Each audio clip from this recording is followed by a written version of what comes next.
This conference will now be recorded.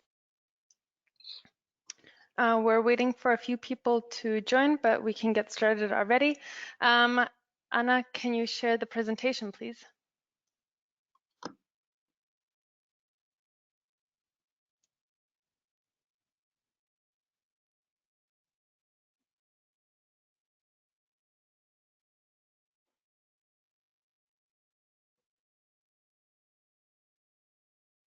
Okay, great. Thank you. Good afternoon, everyone, and welcome to the first CIVITAS Mobility Match session on car-independent lifestyles.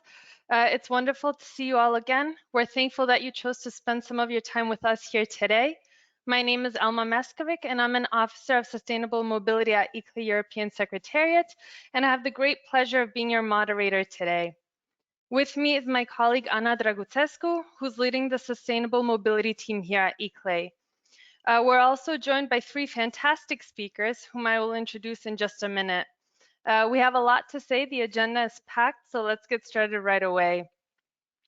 To quickly just recap on some key points from the previous introductory meeting, the CIVITAS Mobility Match sessions are organized as part of CIVITAS Elevate, which is the CIVITAS 2020 Coordination and Support Action. There are three separate mobility match sessions, each of which will introduce cities to topic-specific knowledge and tools from the CIVITAS tool inventory. More specifically, cities will be introduced to selected tools and will be walked through how to apply them in the cities. And in this way, the session will create the conditions for successful knowledge transfer and will hopefully also encourage cities to make use of existing tools. Additionally, the sessions further hope to engage cities in a real conversation about needed tools for sustainable urban mobility planning. Next slide, please. There's no one better to present tools linked to car-independent lifestyles than the tool owners themselves. We're honored to have Taylor Reich with us. Taylor is a research associate at the Institute for Transport and Development Policy. Their work at the Institute focuses on metrics and indicators for measuring sustainable mobility in cities. I have to add that Taylor is joining us from the United States, so really thank you so much for making yourself available this early in the morning. We're also happy to have Tom Rath join us from BikeCitizens Mobile Solutions, where he is Director of Digital Business. At BikeCitizens, Tom is involved in research projects and in product and business model development. Last but definitely not least, Dr. Sonja Kallmeier is with us from the Swiss Distance University of Applied Science. At the university, Sonja is head of the Department of Health, where she leads research on physical activity promotion policy, as well as transport and economic approaches. Her experience also includes working on projects at the World Health Organization, EU, national, and the local level. So we definitely have a lot to learn from all three speakers, and we're very excited to hear from you today. Next slide, please. This is our program for today. After this introduction, we will hear from our speakers about the three different tools that were selected for this session. Each presentation will be 15 minutes long with a 5-minute question and answer session where you can ask questions directly to the speakers.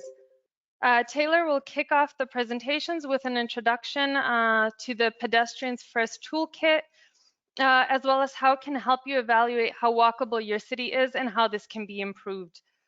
We will then move from walking to cycling with Tom Rath as he guides us through the BikeCitizens service and how it can encourage the shift towards cycling in your city. Dr. Sonja Kallmeier will teach us about the Health Economic Assessment tool, which provides valuable information about the economic and health impacts of cycling and walking.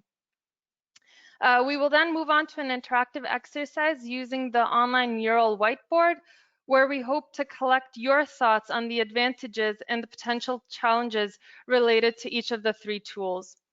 Then this session will close with a short wrap-up and mention of another interesting CIVITAS opportunity for you. Next slide, please. Before we go into the presentations, I want to go over some tips to ensure smooth participation throughout the session. At the bottom of your screen, there should be a microphone button that you can click on to mute or unmute yourself. I ask everyone to please stay muted to avoid any background noise. If you want to contribute or ask a question, however, please feel free to write the word hand in the chat, and then we will call on you to speak. Next to the microphone, there's a camera button that you can click to turn your camera on and off. If you're able to, please do keep your cameras on, as it's much nicer to see your faces during this session. There's also a chat button at the top right, and here you can write your comments or questions. If you do want to say your comment or question out loud, you can write the word hand as mentioned previously. Next slide. It is important to know that this session is being recorded. As this session is only open for a closed group of cities. After the event, we do plan on publishing the recording online to share with others who might be interested but were not able to participate today. If you don't want to be in the recording, please turn your camera off and message either myself or Anna in the chat during the event, or send us an email right after. If you have any other questions regarding data protection, you can contact our data protection officer at the email address indicated on the slide. We will share this PowerPoint presentation with you all after the event, so there's no need to write this email address down right now. Next slide. Okay, so this is all from me for the moment. Now I would like to hand over the floor to our incredible speakers. And yeah, we'll first hear about the Pedestrians First tool set. So whenever you're ready, Taylor, I will make you a presenter right now.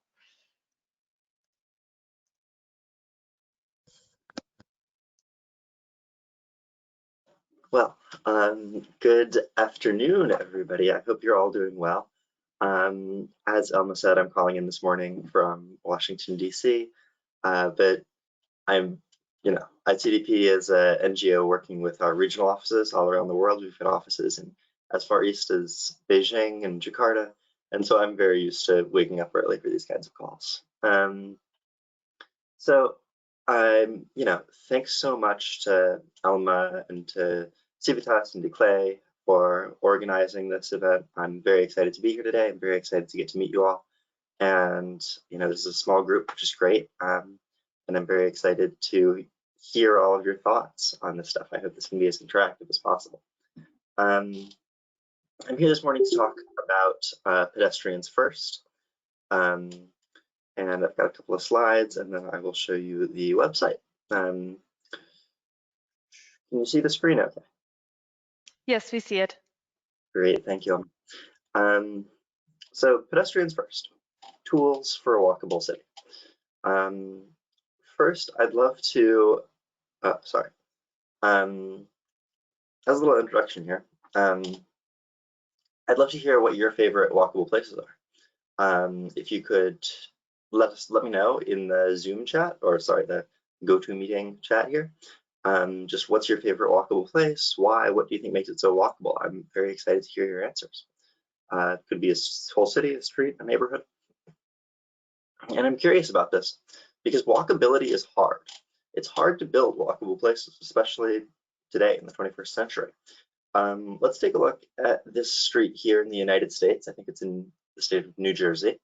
You've got actually a pretty nice sidewalk. It's fairly wide. You've got a demarcated pedestrian crossing, and yet I don't think anybody would describe this as a walkable place. Even though it has the infrastructure, it doesn't have the destinations, it doesn't have the people, it doesn't have the density, it doesn't have the vibrancy of a walkable place. Walkability might seem intuitive, but it's not. It's complicated and complex, and that's why we need ways to talk about it. And as a counterpoint to New Jersey, let's take a look at Addis Ababa. It's kind of the opposite. You don't really have a sidewalk, you don't really have a demarcated pedestrian crossing, and yet you have plenty of people walking around. You have plenty of shops and residences, and yet I wouldn't call this walkable either. And so the challenge that ITDP faced was to build a communication tool to help people understand and talk about walkability everywhere from New Jersey to Ethiopia. We need a flexible tool focusing on the things that matter for walkability all around the world. We have this sort of conceptual pyramid hierarchy of needs for walkability. I don't want to dwell on this too much right now because we don't have that much time, but I can come back to it later if folks want, or I can show you where to learn more about it on our website. So I'm sure you're curious by now. What is Pedestrians First? Well, above all, Pedestrians First is a website. It's a place on the internet you can go to use these tools. And please go ahead. I'm going to put the link in the chat. pedestriansfirst.ittp.org. Go ahead and open that website up if you'd like. And beyond being a website, Pedestrians First is a toolkit for talking about walkability. And just like any toolkit or toolbox, it's flexible. You can use it in lots of different ways. You can use the tools to solve several different problems. Excuse me. Finally, it's a website, it's a toolkit. Pedestrians First is also just a beginning. It's just sort of a launching point for talking about and planning walkability. Studying and planning for walkability is a huge job. All of you are professionals. You probably know a lot more than I do about what it takes to actually put together a walkability plan in your city. And Pedestrians First cannot make walkability plans for you. But it's the beginning of the discussion. It's the spark for conversation, and it's fuel for your advocacy. So now I'm going to take you on a tour of Pedestrians First. But first, before we get started with that, so actually, no, I am going to take you on a tour of Pedestrians First. There are many ways to use this. I can't tell you all of them, but I can give you a few ideas and demonstrations. So sorry. Can you see the website now? I'll Yes. assume you can.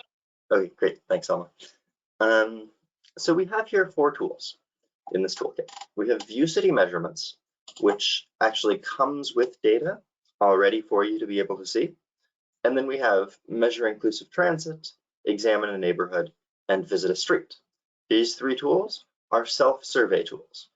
For these tools, you go out into the city and you take a look at the streets and neighborhoods around you, and you say how walkable they are. You measure how walkable they are.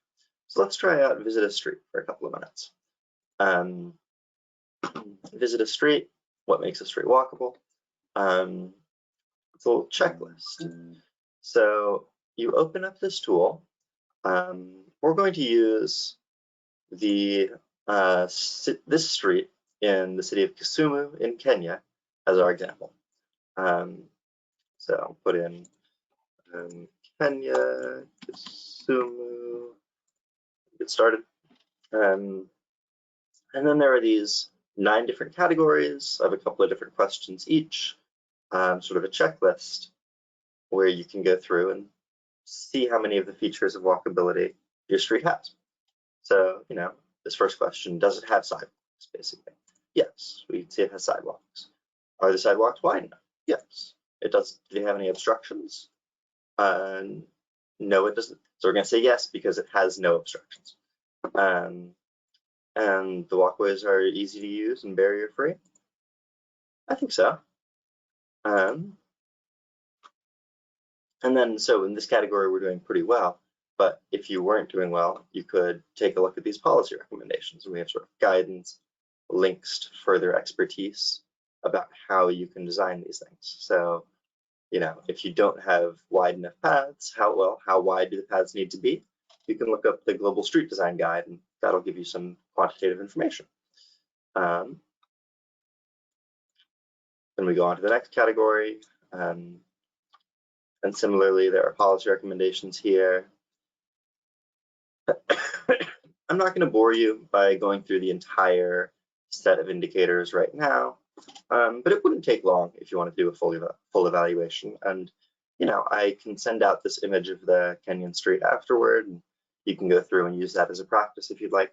But really, we do encourage you not just to use photographs, but this website is designed to work well on your smartphone.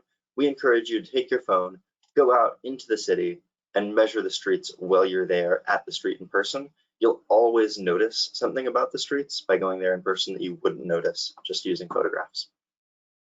All right, so let's take a look at one of the other tools. So the neighborhood tool and the transit tool are pretty similar to the street tool in that they're self-surveys, but the city tool is something else entirely. The city tool comes with data for every city in the world to measure a few really important indicators of walkability at the city scale. So we have the whole world here. Please, anybody, unmute yourself and shout out the name of a city that you want me to look up. It has to be above 500,000 people in the urban agglomeration. Aside from that, any city in the world.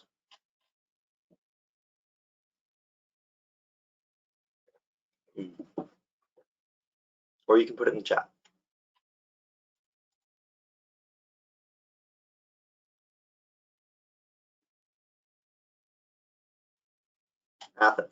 Athens, Greece. Actually, one of the highest ranking cities in the entire data set. So Athens, we can see here all of the areas in Athens that are within walking distance of both healthcare, blue, and education, orange. So there's only a couple of gaps here, and I'm guessing these might be sort of industrial areas or something. But really, this is incredible. Almost the entire city is covered by walkable access to schools and healthcare. In fact, in Athens, 88% of people live within a kilometer walk of these social services. This is really very impressive. If you look at cities in the US, by the way, the scores are in like the 5 to 15%. So this is pretty amazing.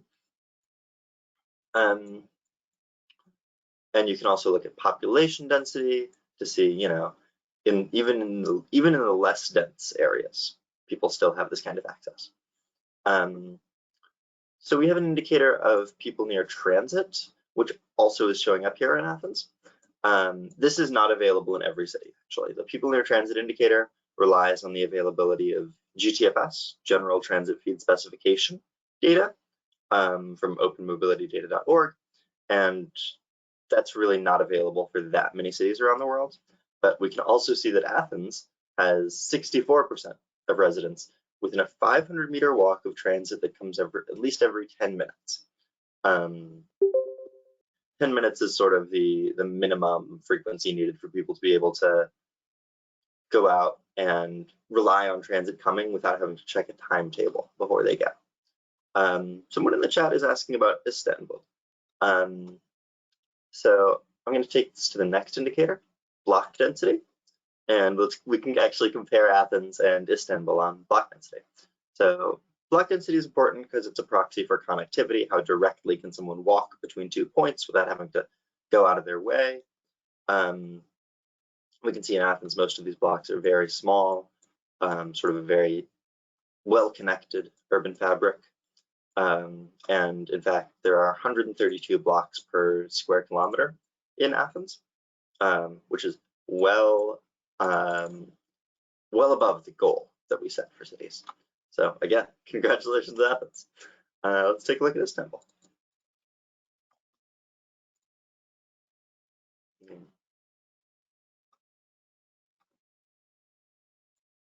Istanbul also looks like, in general, quite dense blocks here. And on average, there are 93 blocks per square kilometer. So slightly less than Athens, still well above the size of that we suggest, which is a good thing, to be clear. Lori is asking in the chat, what's the definition of a block? Is it a building? The definition of a block is an area bounded on all sides by walkable streets or paths. So, you know, if you have an area with many buildings surrounded on, let's say, 3 sides by streets and on a 4th side by a pedestrian alleyway, that counts as a block. Basically anywhere where a pedestrian cannot walk because there are buildings or private space.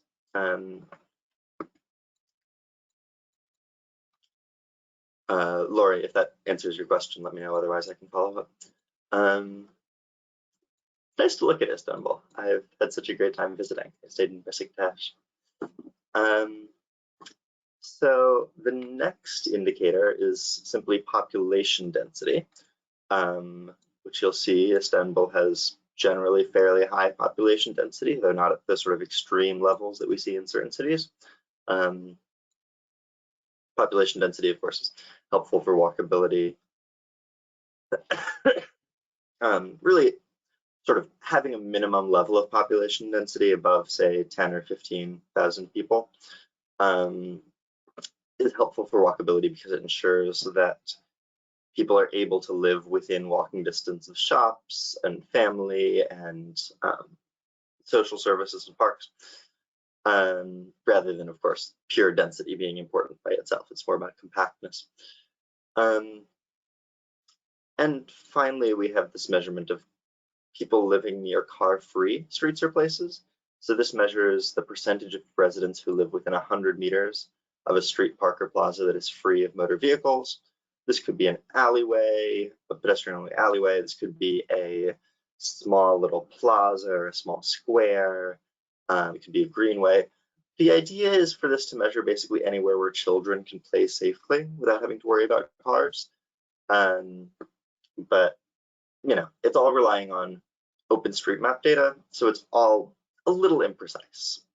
But you know, we can see here that there's quite good access to car-free places in the historic center of the city, and that sort of diminishes as you move outward.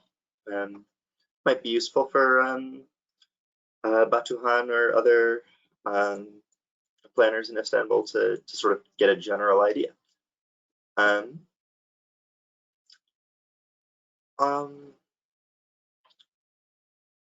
Great, so to review this data, we've got access to services, which Istanbul also scores quite highly in, access to transit, block density, population density, and car-free streets and places. For the technical crowd in the audience, this data comes from OpenStreetMap for service locations, streets, and car-free places, and from the European Commission's Global Human Settlement Layer for population density.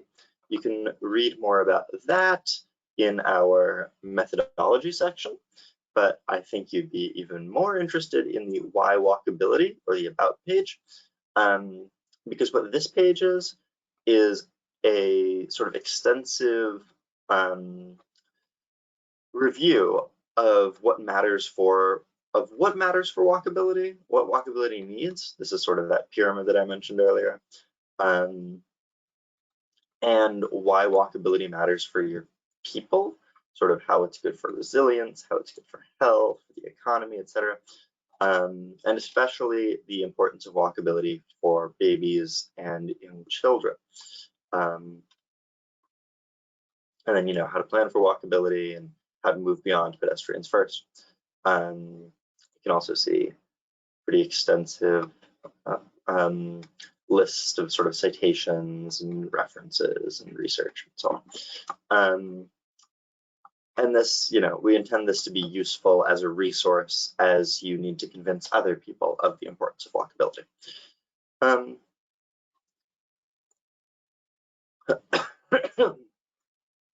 So I know I'm out of time here, but moving on from pedestrians first, I just want to mention the other thing that ITVP as a global NGO is thinking about when we think about walkability is actually the impacts of investing in improved footpaths. So in Chennai, India, for example, we've seen real investment in improved footpaths relative to just the old streets they had. And we actually saw a quantitative modal shift away from driving toward walking as a result of investment in walkability. A small percentage, but a high absolute number, 3 million trips a day shifted from motorized modes to walking, and that actually had a quantitative impact on carbon reductions. So thank you so much for your time and your attention today. I'm very grateful to get to speak with you, and I'm very excited to hear any questions that you may have.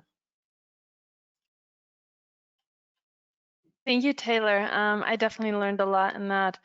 And we have some people who have put something in the comments. Is there anyone that has a question that they'd like to pose right now to Taylor about the tool? Okay. Then if no one has a question, I'm just going to quickly read off what Batuhan wrote in the, no, we do have one.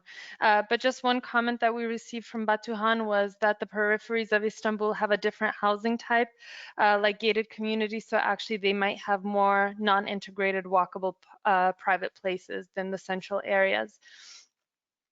And Neil commented, a good tool. Unfortunately, it's only available for Stockholm in Sweden, which I guess then the question would be, is there plans to broaden this to include more cities in the tool? Taylor, can you address that? Absolutely, yes. No, thank you for bringing that up, Neil. It's certainly a challenge. So, our goal is to make this tool useful and available worldwide. And when you start going below the size of about 500,000 people in lower data contexts, in India and Africa especially, you start running into a lot of problems where cities that small just aren't clearly defined, really don't have very good OpenStreetMap data. And so we could try and do something more targeted and expand our coverage in wealthier areas without expanding it in poorer ones. And I think that could work pretty well. But I'd be interested to talk to you about what other cities you'd like to see it for, and also how you think challenges to walkability might be different between Stockholm and smaller Swedish cities, and whether we would need to change any of our indicators to accommodate smaller cities.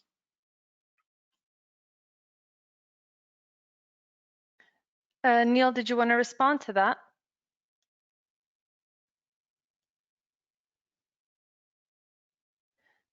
Yeah, where I am, it's in the north of Sweden, so we have a 56,000 people. So it's a town rather than a city in that sense, and our walkability is determined by the weather in the winter period, but also by car traffic. We have a major artery that goes through the town. That causes a significant barrier effect to walkability in the town centre.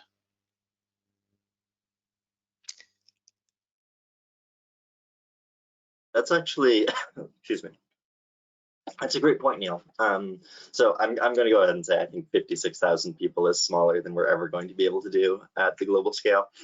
The source code is available online, so if you're comfortable with Python, you can just download the source code for free and run the measurements yourself for any sort of arbitrary bounding size. So you could evaluate it for your own city. But excuse me. Yes, the point about highways and large roads being barriers to walkability, I actually think this is something that we are hoping to include for future indicators. Sort of how many people live close to a highway, and that's a bad thing for walkability. And so also, if anyone else has any suggestions for indicators that we could include using OpenStreetMap data or open global data, I'd be very curious.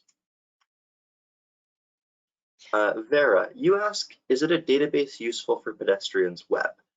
I am not familiar with pedestrians web. Could you explain further?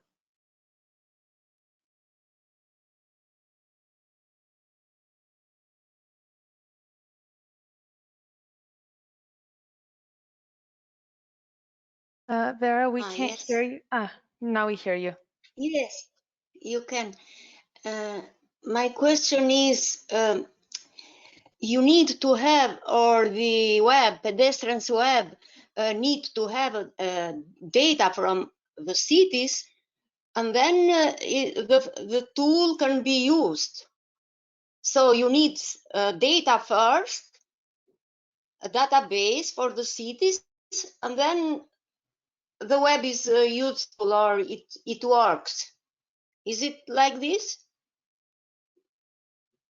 because without data from the cities, we cannot use the tool.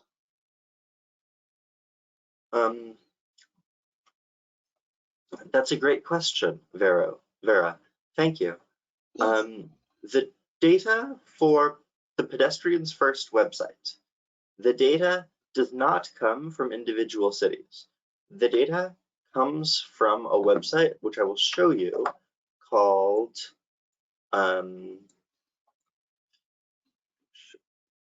OpenStreetMap. So if you've ever used Google Maps to get around, OpenStreetMap is like Google Maps, but it's free. The data behind this website is free for anyone to use. And so this is the city of Fortaleza in Brazil. We download the entire data set for this entire city, and then we use that to measure our walkability tools. So we don't actually get data from cities. Yes. Does that answer your question? Yes, yes, I understand. So it's intelligent. So it's through Exactly. OpenStreetMap. Okay, thank you. Open data, open intelligence. Thank you everyone for your questions. I see that we have a few more comments and questions, but unfortunately time is running out and we'd like to get to the next presentation. Tom, is it okay if Sonia presents next, as she has a meeting at 3:30 sharp that she needs to attend to? Elma, actually, I'm fine. Just go ahead. I just solved the problem. Thank you. Okay, great. Okay, then Tom, we'd love to hear from you next. I will make you the thanks presenter. for the opportunity. Okay, I'm making you a presenter now. You should get the notification. Yeah. So I need to just figure out how to share my screen.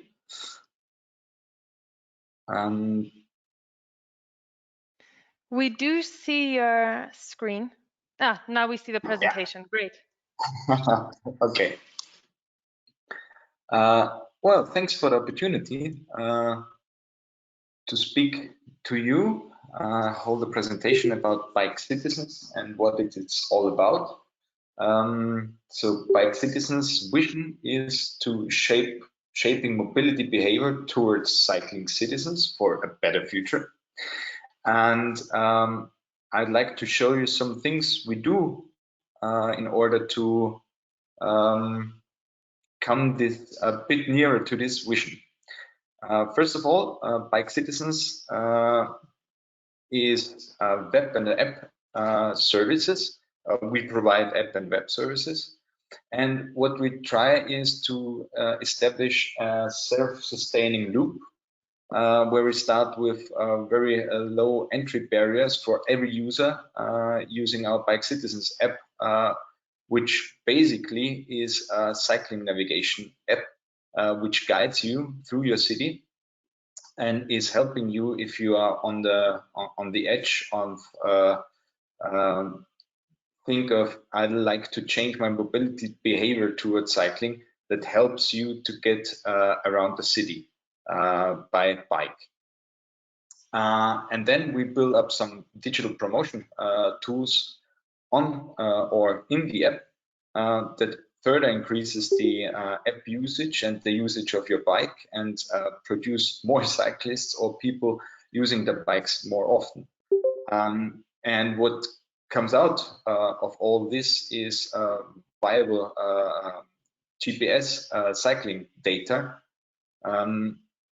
which can be used by governments and local authorities to understand how cycling works within their communities and to further increase the cyclability, so-called.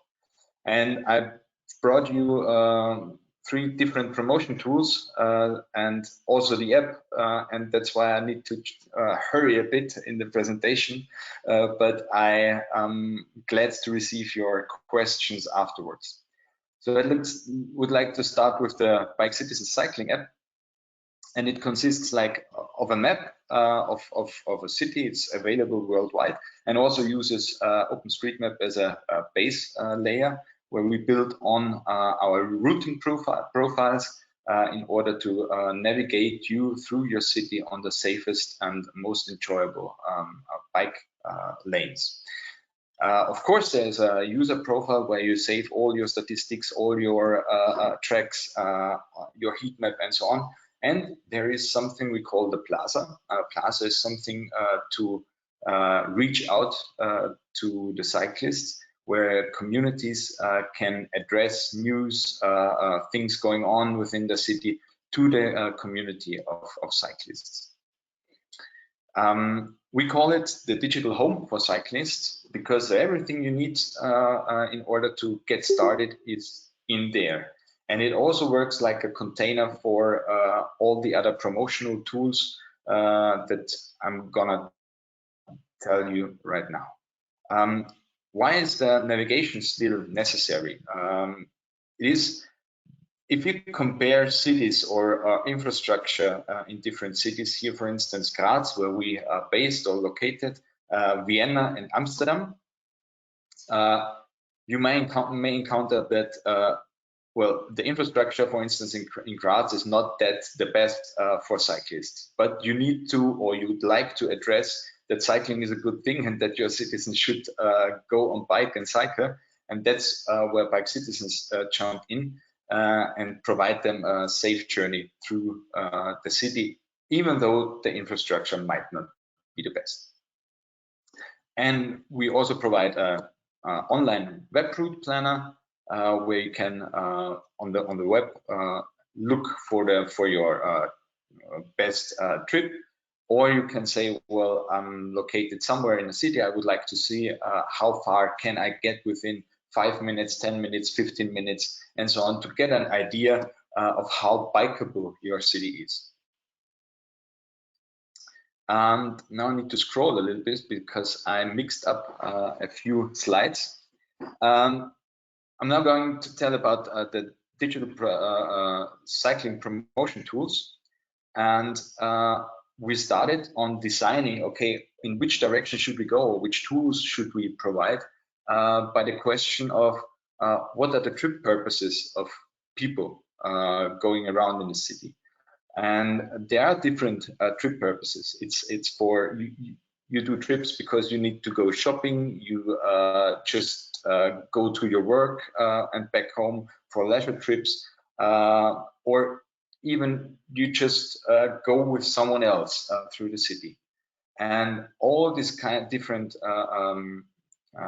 trip purposes needs some kind of a different service in order to attract people to cycle more and use the BikeCitizens app to do it. And in the middle, right in the middle, you see there is a dot saying ping if you care. And this is one of our digital promotion tools I would like to start with, because it has a deep impact on everything which is connected to cycling and infrastructure and feelings within a city. So what is Ping If You Care? Ping If You Care is a digital campaign which comes with our partner Mobil21 from Belgium in Leuven. And if I just read quickly their vision, well, they say Mobil21 for sustainable and chooses to make the living environment accessible and safer in a more environmental friendly way. You might compare this to the vision of BikeCitizens and encounter, well, they are almost the same. And so it makes quite a lot of sense to have a partner in here who is focused on all this traffic information and give feedback and insights to governments with the whole traffic idea. But now coming on to Ping. Ping is a digital campaign that comes along with a Ping button. It's a Bluetooth button, which the user can use on the bike or on your backpack or on a trouser, something like this. So it's designed in a way that it fits to every kind of handlebar or bag or something like this. And it comes along with the app campaign, where you basically go on and cycle through your city, and whenever you encounter something you might not like, or you feel not safe, or you have a general question mark because the cycling path just rapidly ends and you have no idea where to go further, then you're encouraged that you immediately press the button and go on cycling. And after your trip is done, you're asked by the app to give a category, what was the problem there, or why do you feel unsafe, or something like this. And you enter this by just one click, and that's it. And it's shared with us, and it's shared also with the community.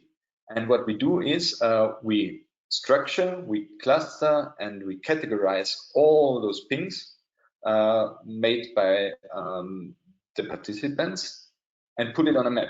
So what you have, or what you become, is a map of your city, where your people address their individual problems to you. And there might be a lot of easy solutions to go for to solve problems, or there might be some infrastructural solutions where you need to cope with, so that might take a while longer, and so on. But it gives you an insight on how people feel during cycling within your city. And we've done this several times in different cities. And what you get is, within 1, 2, 3 months, you get thousands of commented feedbacks, and it's like, well, from the first moment on, you exactly know what to do and where to make better solutions for infrastructure. And you also have it within the BikeCitizens analytics tool, which is a tool for analyzing cycling GPS data.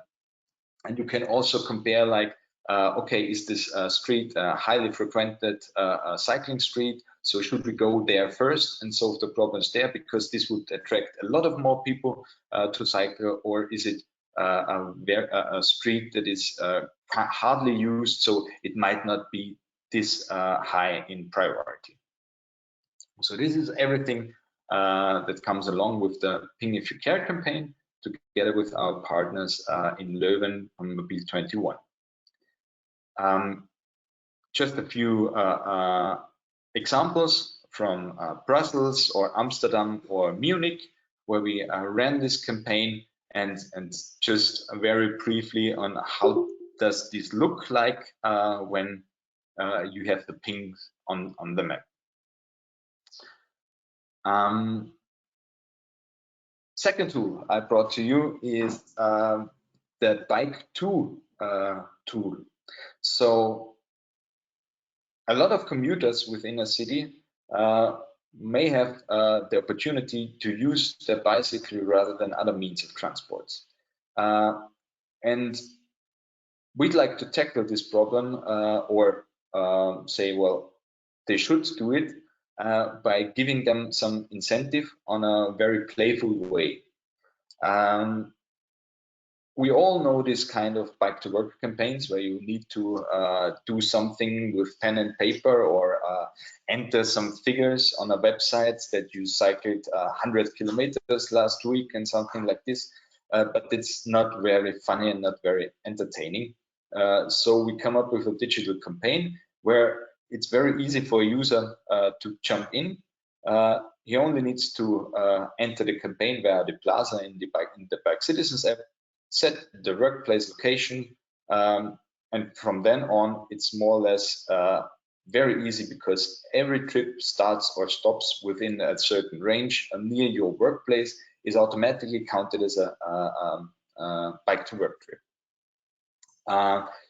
There's also the team mechanism. You are allowed, or you should enter a team, or you can create an own team. A team consists of 5 people, and this is also like a community thing. So you're part of a team, and you would like with your team to rank up in the statistics within the Bike to Work campaign, and therefore every day you just think of, okay, should I go by car or should I take the bike to work? You also think of, okay, I'm part of a team and I want not be the last people within the team, so I also want to show that I'm a valuable player within the team, and that's also encouraging people to use the bike more often. And also the statistics, so we do not count kilometers or something like this. We generate points which are based on kilometers, but also on different other metrics. And with this points, you rank with your team, and we can ensure that based on this gamification aspects with boosters and so on, it is very unlikely that always the same team is on top and something like this. So it's really entertaining for a long period and for a long time without having interaction or interfering from the outside by giving away prices or push people to use the service. So also this comes with app and web service. So in the web, you have your campaign, you have your statistic boards and the rankings of the teams, of the workplaces, and so on. And it also is a bike to campaign. So I basically spoke about bike to work, but it's also a bike to school or bike to education or something like this. So it's one campaign that fits every kind of commuting. Going to the third solution, the bike benefit campaign.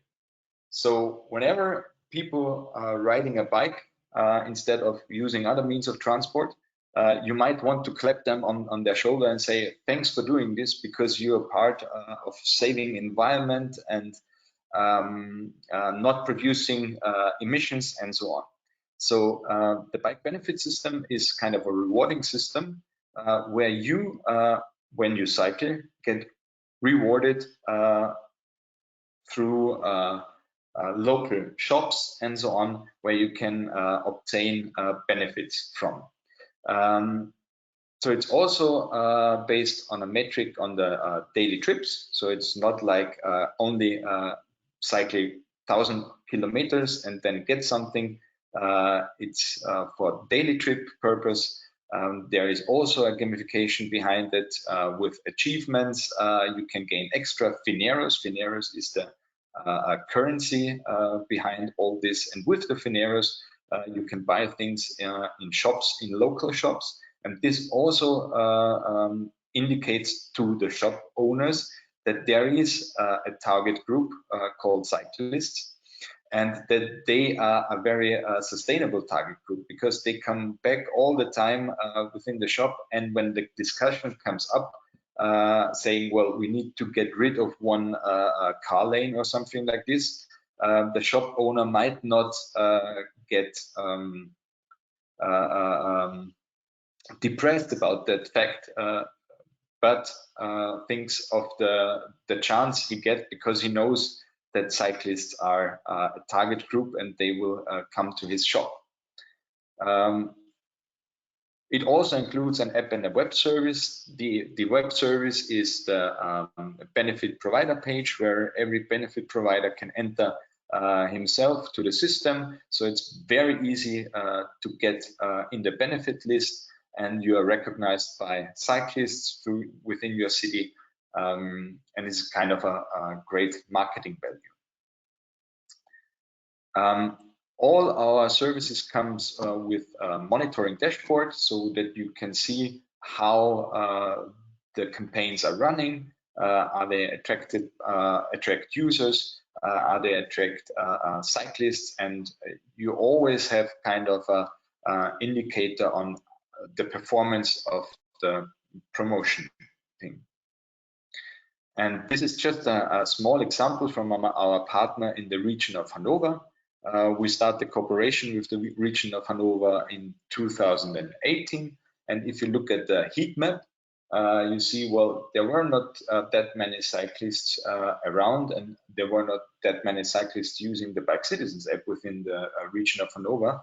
But on the long run of our partnership, the picture dramatically changes. So there were more cyclists on the street, there were more cyclists using the BikeCitizens app, there were more cyclists using digital campaigns, and the region of Hanover were able to obtain much more information, much more GPS data out of this fact, and it became a vital indicator for their cycling planning and for their mobility planning.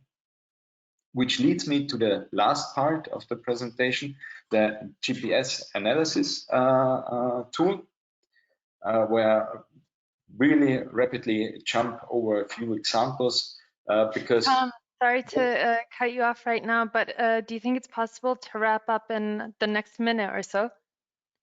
Yeah, sure. So, great, thank you so much.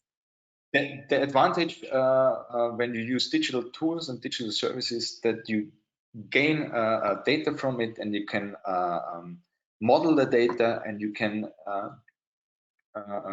come up with a lot of different solutions, and you understand how cycling works in your city, and you can do much better planning and management of the cycle tools. So just a brief overview of our partners, and that's it. Thank you very much. Thank you, Tom.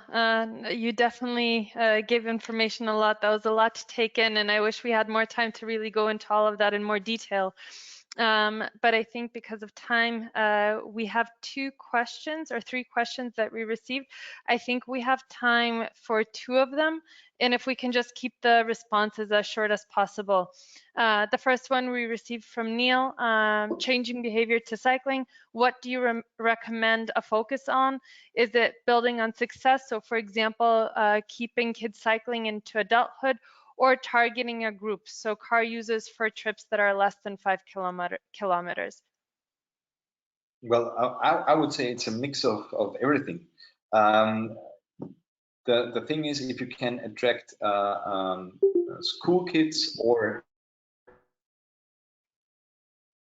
even young mothers to use the bicycle instead of other means of transport, you're most likely to have a big leverage on this.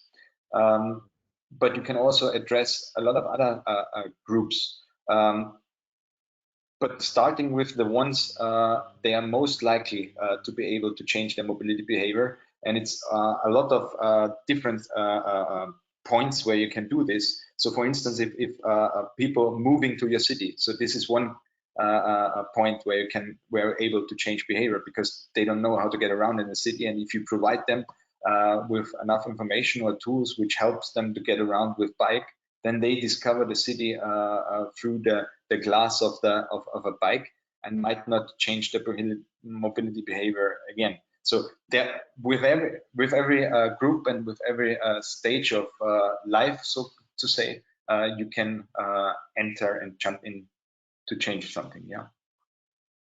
Great. And just one more question then from Lori. What are the common problem issues raised by the survey for cycling?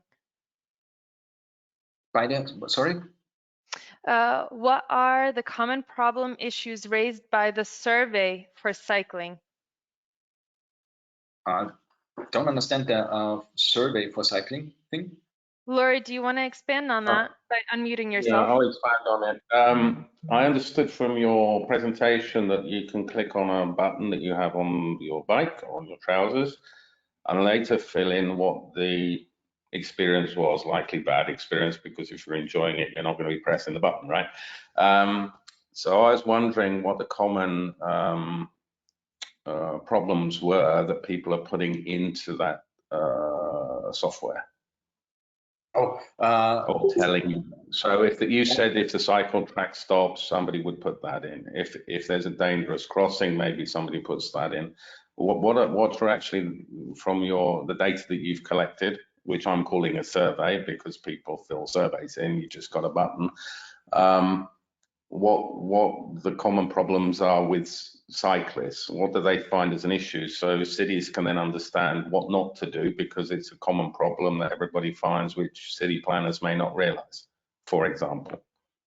Does that make sense? Well, yeah, that definitely makes sense. But what we did is to map the individual thing. So it's in the you have along different lanes or streets or situations, different pings. So it's not that easy to say, well, the most common problem is like a bad crossing situation. It might be, but it might be that in a different city there is no, there are no bad crossing, or people do not feel that the crossing situation is dangerous. So it depends on who are the people, it depends on the situation in your city, and it depends on what are people used to. And this is something I don't really think that you can put in a survey or a summary and say, well, these 3 points you need to avoid when planning infrastructure. Okay, thank you everyone for the questions and comments, and also to Tom for your great presentation. Yes, I wrote in the chat right now, we have more questions than we have time to answer for the duration of this workshop, but keep them coming. We will collect the questions after, and of course, if the speakers agree and have time to answer these, we will get back to you in an email. So due to time, I propose we already move on with the third presentation. Sonia, please take the floor. Thank you very much. I'm going to rush through a little bit, and I hope we have time that I show you live the Health Economic Assessment tool, Heat for Walking and Cycling. I don't think I have to say very much about this, but just in case I put it on a slide, there are many reasons to promote active mobility. And in terms of health benefits, we know from a systematic review and meta-analysis that regular cycling and walking reduces total premature mortality overall on a population level by roughly 10%. One question that we very often get when I present the heat walking cycling is, but there is air pollution and that must be worse than the health benefits from regular cycling and walking. And that's a common misunderstanding, I'd say. And we've done a comprehensive health impact assessment overview. And you see here the light gray bars, that's the overall benefits across a range of different cities from the regular physical activity from walking and cycling, and the dark gray parts of the bars are the disbenefits from air pollution. Of course, traffic incidents also play a role, but the median benefit to risk ratio across all of these different studies has been about 9:1. We're all in a COVID situation, and there are a lot of benefits from physical activity also in this particular situation, because cycling and walking helps to maintain physical activity levels without increasing undue risks. The HEAT is an online tool, and we'll look at it in just a minute. The main target audience are transport planners. Nevertheless, it's a lot being used also for health impact assessments in the health area. And just important to say that it's an underestimation because it only includes effects on mortality. We all know physical activity has also a great deal of effects on morbidity, so disease reducing diseases. Heat is based on a number of core principles. First and foremost, everything we do has to be scientifically robust, but at the same time, we want to give the highest possible level of usability. All our approaches and assumptions are transparent. We have a booklet that I showed you on a slide where all of the approaches and assumptions taken can be seen. Because we focused only on mortality for the time being, it's always a conservative approach. It can be adapted to the local situation, and we have different modules that can be used. With heat, one can assess what's the societal value of reduced mortality from current levels of cycling in a certain place. Changes over time can be assessed before and after scenario, for example, or particular projects can be economically valued in terms of effects from going to option A or versus an option B, for example. The main question heat answers is the one you see here. So it assesses the economic value of the health benefits from regular walking or cycling as a result of reduced mortality. The heat options since 2017 also include taking into account air pollution and crashes, and it also allows you to assess the carbon effects. This is a simplified version of the heat workflow. There's a few heat user inputs required in terms of which city do you want to assess, for example, over which period of time. Then a volume of cycling or walking has to be entered, and to which particular number of population that particular behavior applies. A number of adjustments can be made, and then in blue, the actual calculation takes place depending on which pathway or modules have been selected. These effects are then monetized or in economic terms using a particular method. Our goal is really to have only 2 input values if you have nothing else, because the tool provides default values, which can be overwritten if better data or more local data is available. This is the more detailed version, and I'm just going to flip over that. I'm sure the slides will be available. Actually, the tool has been developed for the European region, but it's being used worldwide by now. Over 62,000 visitors.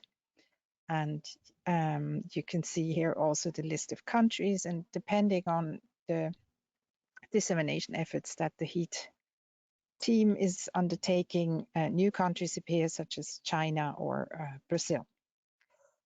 There's a variety of applications available, as well as at least 30 scientific publications that have used heat, even though, as I said before, our target audience are and will be transport planners, but it provides the external validation of the scientific robustness. It's very much a collaborative effort, and you see close to 100 names of experts all across the world that have kindly provided their expertise to the continuous further development of the tool.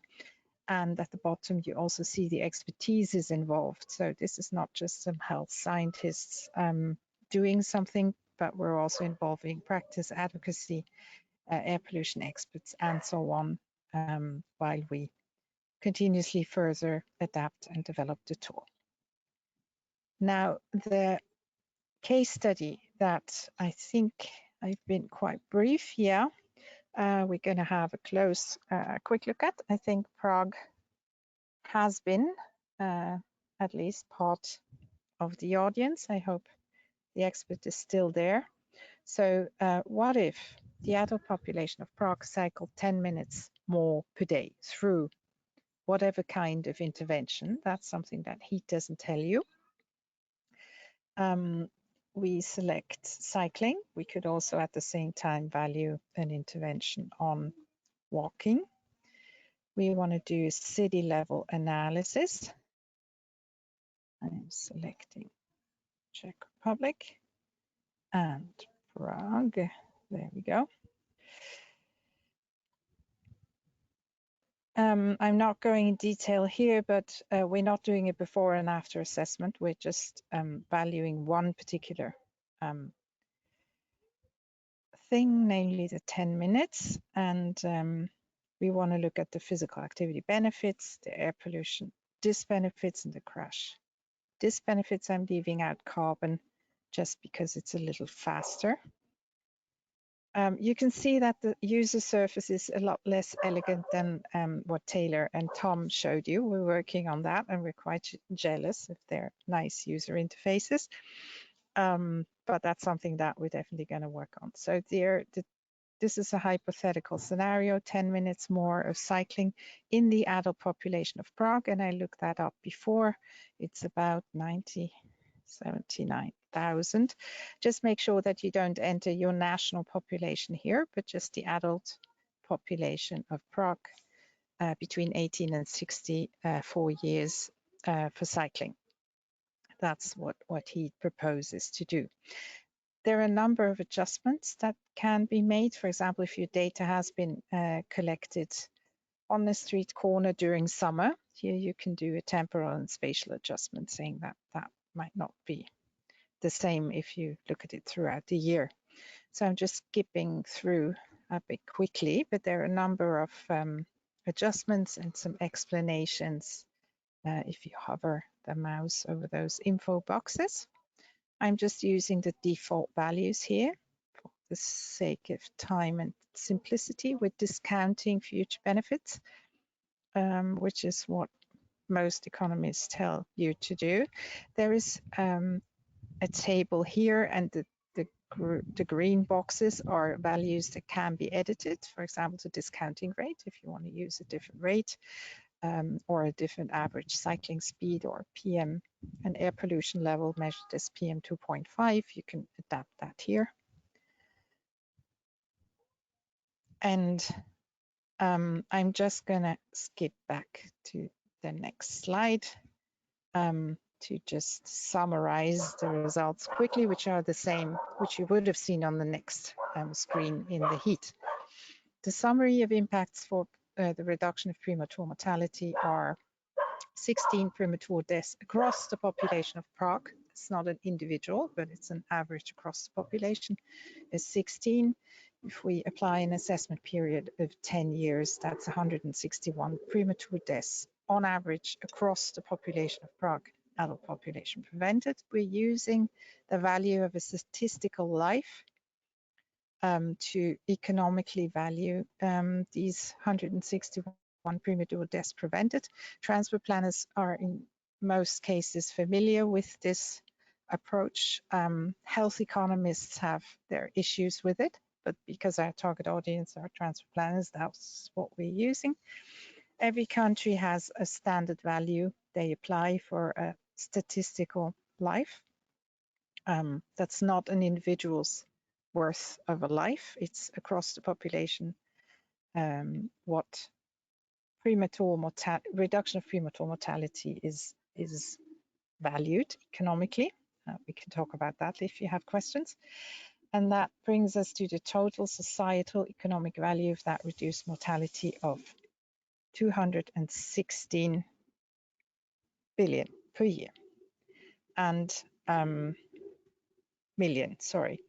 That comes together from the benefits from physical activity and the disbenefits expressed in economic values from air pollution and crashes. And you can see already, just eyeballing at these figures, that disbenefits from air pollution and crashes are an order of magnitude lower than the benefits from physical activity. All of this is based on the best available evidence that's out there.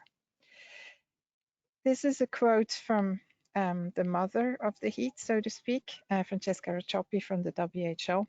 And she always says that heat is a demonstration of simplicity, is a complexity resolved. It's much more complex below the surface, but we try to make it as simple and user-friendly as possible. And I'm going to finish with announcing that we're just scrambling to finish the next version of the heat. The next version will be 5.0, and that's going to be globally applicable, providing global default values to the degree available, and we're soft launching the first version of Heat 5.0 at the end of October. Thank you very much. Thank you, Sonia. I think I can speak for all of us when I say we're happy that you dealt with the complexity to present us with a tool that we can all access. And it's great to see, I mean, from the results, we really have a lot of reasons to push for walking and cycling infrastructure. And this, I'm sure this tool will help in making that case even more. Let me just, okay. Neil seems to agree, and he's commented he will use the tool as well. Me too. Yes. Does anyone else have any questions for now? If not, because we are running a bit short on time, I would propose that we move on to the interactive activity. And if you do have any questions for Sonia about the heat tool, please do send that to us either in this chat still or in an email after the session. I will quickly then just share my screen. Give me a second. Okay.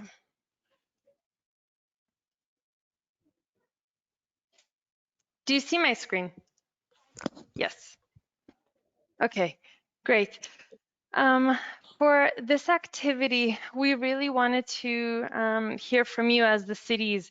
Now that you've seen these three great tools, we also wanted to understand from your perspective, did you work with any of these tools or any tools that are similar in your cities? And basically what we would ask you right now to do is, Anna will share a link in the chat. And once you get in, you'll be able to see this whiteboard. I see some of you are already in. You were too quick for me. To the bottom right, you will see a little map, and there basically you can access this to see where exactly you are on this whiteboard. You can also choose whether you want to zoom in via mouse or trackpad. I'm using my mouse right now, and the instructions for the activity are as follows. We would ask each of you as cities or representatives to pick one of these post-its, yellow showing what's positive about the tool in your view, and this pink one or red one showing what you think could be a potential challenge in using the tool in your city. And we'd really like to ask you to drag these into the specific slots, and you can double click and then you can already start adding text there. And we would give you about 10 minutes for that. So if you can already start populating the mural whiteboard. So again, yellow is to show what you think would be advantageous about using each of these tools in your cities, whether it is something that could be considered. Have you already done this with a similar tool, if not these? And then red is based on the presentations that you've heard, even if you haven't used a tool before, what are some of the questions that you have regarding the obstacles that might be presented in your city? So I will set aside time for the next 10 minutes. So I'll check back in the next 5 minutes, but initially we plan 10 minutes for this activity.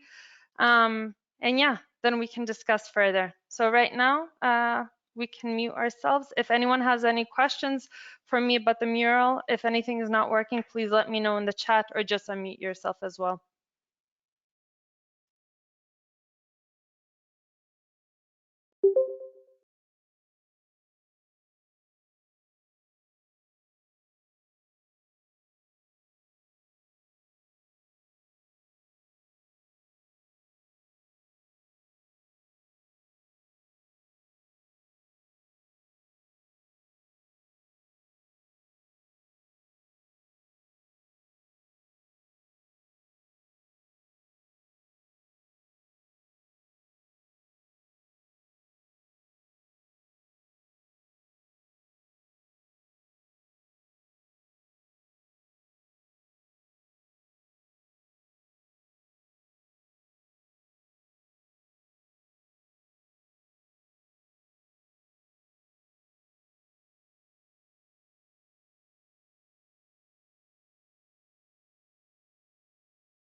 Okay, I see that some people are still working and you can continue to do so. We'll leave this open for the next hour after this session anyway, in case you have more ideas that you want to add in there. But from what I've seen right now, I can try to zoom in quickly. We're very happy that you're contributing, and I see some of these are quite lengthy, so keep them coming. We'd love to read them after that. I won't go into so much detail on these now, just because I see that they are being added, and I think it'd be better if we move on to the last bits of the presentation. And we will then share this when we send out the email with the presentations and the recording. And then we'll also have a deeper look at these to try to synthesize them and make some recommendations based on your input. And yes, as Anna said in the chat, we'll send you the link via email and you can continue adding your thoughts, and we'll do that right away. For right now, then I'll move on to the final presentation because I see we have 8 more minutes left. Okay.